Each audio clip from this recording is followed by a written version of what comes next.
Sira na ba yung inyong button ng inyong Android phone? Ayan, oh, hindi na siya mapindot. Ito lang ang nagana, itong volume up. So, yung volume down hindi na, tsaka itong power. So, paano nga ba siya i-power off kapag sira na ang kanyang button? So, punta lang kayo sa my settings. Dito sa my settings, scroll down nyo lang, punta kayo sa my system settings. At dito sa my system settings, scroll down nyo lang uli. May makikita ka dyang schedule power on off. Click nyo lang yan.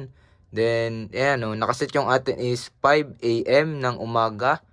Siya ay mag-automatic na mabubuhay. So, kapag magpa-power off naman, auto power off, 11 PM ng gabi, magpa-power off na siya. So, paano nga ba?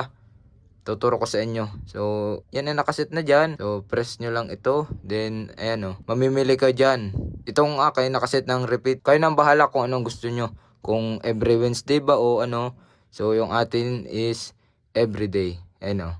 Halimbawa, gusto nyong auto power on ay 6 ng umaga. Ayan o. Click nyo lang yan 6 AM. Then check. Tapos, ayan. Pag nag-green na yan, automatic na yan na mabubuhay ng 6 AM ng umaga. At dito naman sa may auto power off, click nyo lang din yan. Then, naka-repeat tayo everyday. Halimbawa is o-off natin yung ating cellphone is 10 PM. Ayan. Click nyo lang ito. Tapos, ayan. Automatic na yan na mag-power off mamayang 10 PM. So, ganun lang kadali mag-set ng schedule ng power on off kapag kasira na ang inyong button ng cellphone.